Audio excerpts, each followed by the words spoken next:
زید نے بھنگار بازار سے موبائل خریدا، اس میں خرچ کر کے اسے بنایا اور استعمال کرنے لگا، اس کا بل باکس نہیں ہے، ایسا موبائل استعمال کرنا جائز ہے؟ مارکیٹ میں بک رہا ہے، سڑک پر،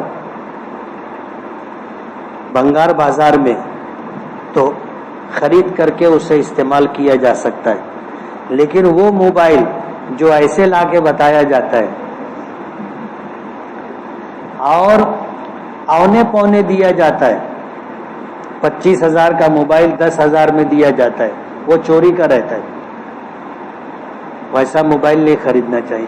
اور ہر آدمی خود فیصلہ کر سکتا ہے کہ یہ جو سامان میرے پاس بیچنے کے لیے لایا گیا ہے یہ چوری کا ہے یا چوری کا نہیں، ہر آدمی کا دل فیصلہ کرتا ہے۔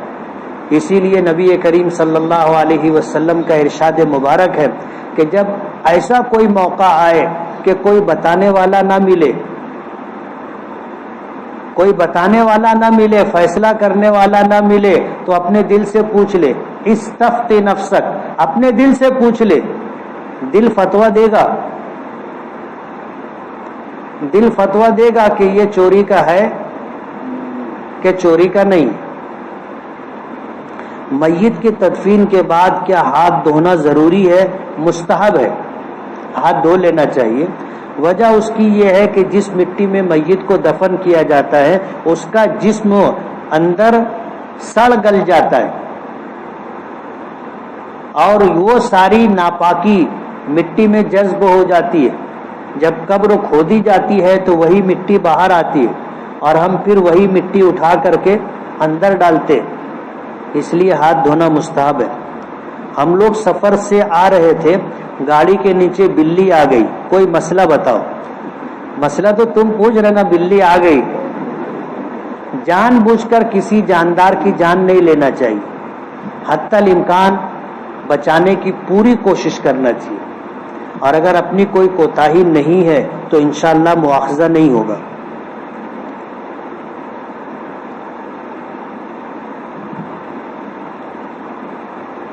کسی نے زید سے کہا ہے کہ جہالت میں جو ہو جائے وہ سب اللہ معاف کر دیں گے، ایسا نہیں ہے۔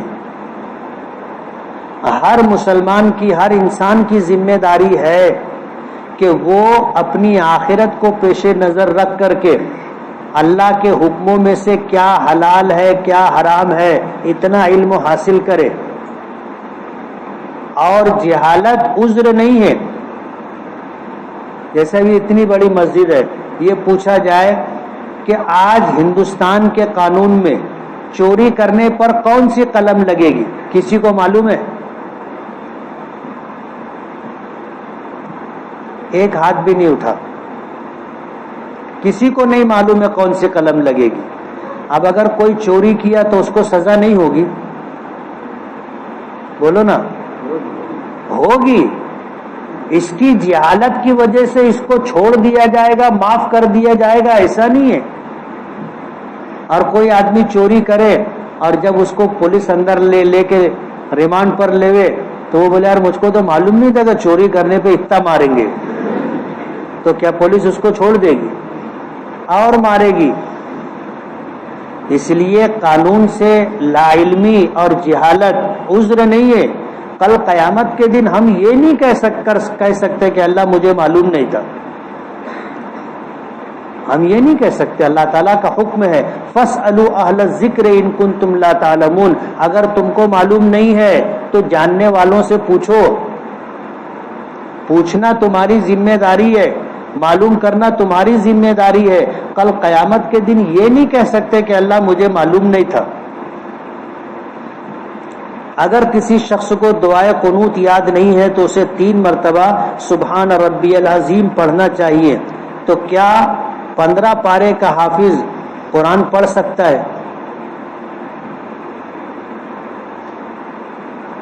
اوپر کا یہ مسئلہ صحیح ہے، دعائے قنوت یاد نہیں ہے تو 3 مرتبہ سبحان ربی العظیم پڑھ لے تو واجب ادا ہو جائے گا، لیکن نیچے جو جملہ لکھا ہے کہ کیا 15 پارے کا حافظ قرآن پڑھ سکتا ہے، یہ سمجھ میں نہیں آئے کیا پوچھنا چاہتا ہے۔ کوئی شخص غیر مسلم کو نمستے یا سلام کرے یا غیر مسلم سلام کرے یا نمستے کرے تو اس کا جواب دینا کیسا ہے؟ نمستے یہ سنسکرت زبان کا لفظ ہے، یہ اصل میں ہے نما ہستے۔ نما ہستے کے معنی ہم آپ کے آگے جھکتے ہیں۔ ہم کس کے آگے جھکتے؟ اللہ کے آگے جھکتے۔ تو ہم کسی کو یہ نہیں کہہ سکتے کہ ہم آپ کے آگے جھکتے،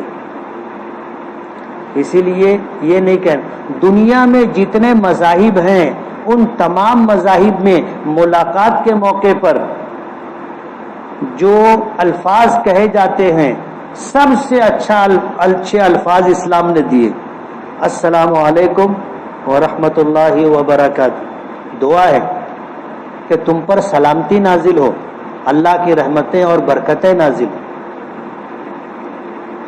باقی دنیا کے اور کسی مذہب میں اس سے بہتر آپ کو نہیں ملے گا، بلکہ ان جیسے جو الفاظ تو بظاہر شرکیہ الفاظ معلوم ہوتے، اس لیے منع کیا گیا کہ یہ نمستے نہیں کہنا چاہیے۔ اور غیر مسلم اگر سلام کرے تو اپنے کو اس کے جواب میں کہنا چاہیے ہداک اللہ، اللہ تجھ کو ہدایت دے۔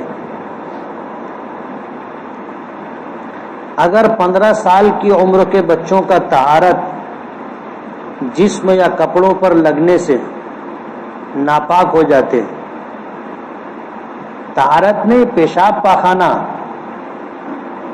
نابالغ بچوں کے پیشاب پاخانے کے متعلق بعض لوگ یہ سمجھتے ہیں کہ پیشاب چھوٹے بچوں کا، دودھ پیتے بچوں کا پیشاب پاک ہے، ایسا نہیں۔ پیشاب پیشاب ہی ہوتا ہے، چھوٹے کا ہو یا بڑے کا ہو، ایسا تھوڑی ہے کہ بکری کا پیشاب پاک ہے اور بڑے کا ناپاک ہے، ایسا نہیں ہے۔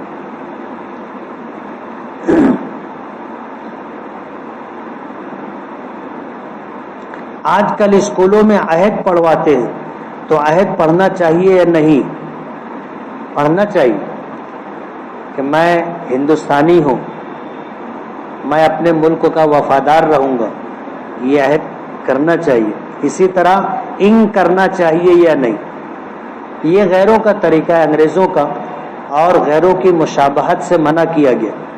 اگر ہم فجر سے پہلے کی سنت پڑھ رہے ہیں یا ظہر سے پہلے کی سنت پڑھ رہے اور جماعت کھڑی ہو گئی تو ہم التحیات پڑھ کر سلام پھیر دیں یا درود شریف اور دعائے معصورہ بھی پڑھیں۔ التحیات پڑھ کے سلام پھیرنا چاہیے، یا التحیات کے بعد چھوٹا درود صلی اللہ علیہ وسلم اور چھوٹی دعا رب اغفر ورحم یا رب اغفر ورحم انت ارحم الراحمین، اتنا پڑھ کے سلام پھیر دینا چاہیے۔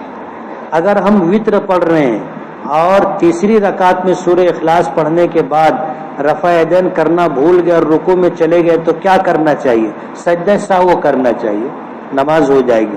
اگر ہم ظہر کی نماز پڑھنے گئے اور غلطی سے عصر کی نیت کر لی، نیت باندھ لی تو کیا کرنا چاہیے؟ نماز ہو جائے گی۔ ہماری زبان سے جو جملہ نکلا ہے اس کا اعتبار نہیں ہے، دل کا اعتبار ہے۔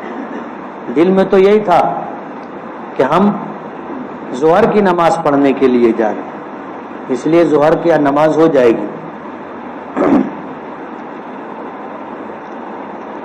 غیر مسلم لوگ جو چائنیز بناتے ہیں اور اس میں اجینو موٹو ملاتے ہیں تو کیا ان کے پاس کھانا چاہیے؟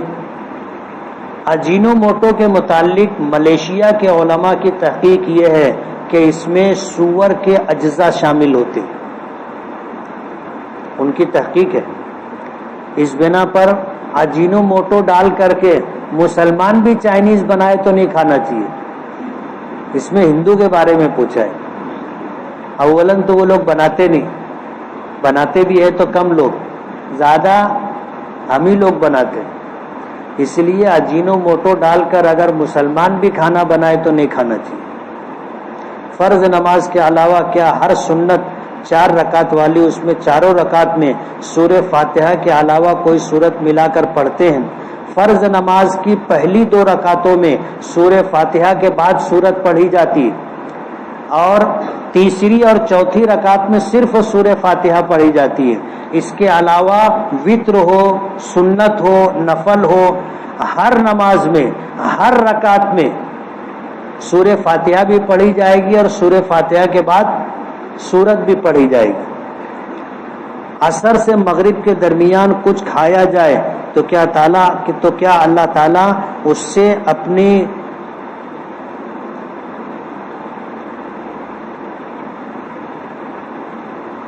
معلوم نہیں کیا لکھا ہے، جب چاند گہن لگا ہو تو کیا حاملہ عورت کو کچھ کام نہیں کرنا چاہیے اور نہ ہی کچھ کھانا چاہیے، یہ صحیح ہے یا غلط؟ یہ غلط بات ہے۔